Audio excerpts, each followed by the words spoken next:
Hey, Internet. Uncle Drew here. Buckle up, cause this one starts fast. Picture it, a peaceful campground in upstate Michigan, birds chirping, pine trees swaying gently in the breeze, and then boom.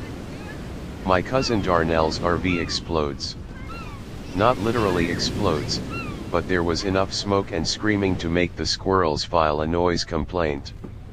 You ever see a grown man wearing nothing but SpongeBob boxers try to stomp out a flaming portable grill while yelling, "I told why all not to cook bacon indoors yet"? Welcome to the Henderson family camping trip, a tale of misfired marshmallows, emotional raccoons, and one very unfortunate encounter with a park ranger named Brenda. Now, before we dive headfirst into this chaotic slice of Americana, let me introduce the Henderson clan. We're not what you'd call nature people. We don't hike, we argue about whether walking to the snack shack counts as cardio. We don't fish, we watch fishing videos on YouTube while holding cheese sticks. And yet, every summer, Big Uncle Tony insists we connect with the outdoors by renting 6 tents, 3 coolers, and a level of optimism none of us can sustain past the first mosquito bite. This year's trip kicked off with a disaster so glorious, it deserves its own slow-motion montage. It all began with a family meeting outside Tent Alpha led by Grandma Daisy. Daisy is 82 years young, half-blind in her left eye, and fully in charge of everything. She had a clipboard, a whistle, and a vision. Her plan: we gon' have fun, or we gon' fake it till we do. By noon, half the kids had bug bites, the adults were already arguing about firewood, and Cousin Pam had locked herself in the SUV with a cooler of Capri Suns and 3 romance novels. Meanwhile, Darnell, the self-declared grill master, decided to show off his smokeless camping stove. It caught fire in 12 seconds. That's how we met Brenda. Park ranger. No nonsense. Showed up with a fire extinguisher, a clipboard, and a permanent scowl. She gave us a citation for reckless sizzling and told us if one more hot dog went airborne, we'd be spending the night at the nearest Motel 6. Somehow, that was not the worst thing that happened. Little Tamika, age 7, tried to befriend a raccoon. Named him James. James was not friendly. He stole 3 hot dogs, chewed a hole in our marshmallow bag, and left a passive-aggressive pile of dirt inside Darnell's tent. Cousin Jared tried to chase him off using YouTube raccoon whispering techniques. He was immediately bit on the ankle and spent the rest of the trip walking like he lost a bet. Meanwhile, Uncle Reggie and Aunt Carla, newly divorced but still co-parenting, ended up in a passive-aggressive tent war. Reggie brought a Bluetooth speaker and blasted sad country music. Carla responded by setting up a karaoke machine and belting out 90s R&B until a chipmunk fainted. But somehow, through all the madness, it was kind of beautiful. Memories were made. Kids screamed with laughter, Grandma Daisy roasted everyone with brutal precision.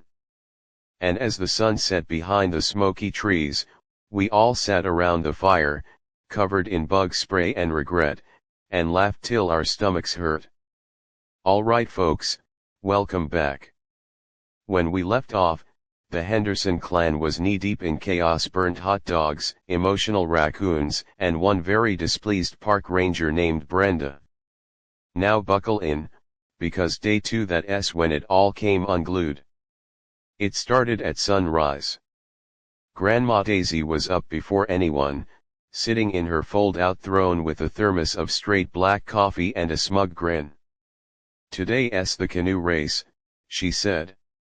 "Family tradition." We didn't know we had that tradition. But when Daisy speaks, you paddle.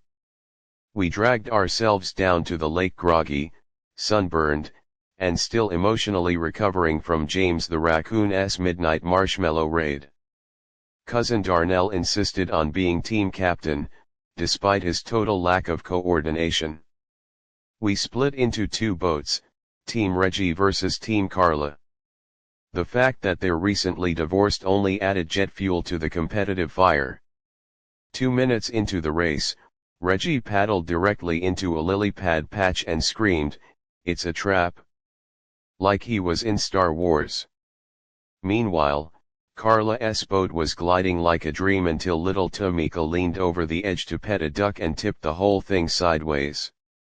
Everyone went in chaos. Screaming. A flock of geese took off like a squadron under siege.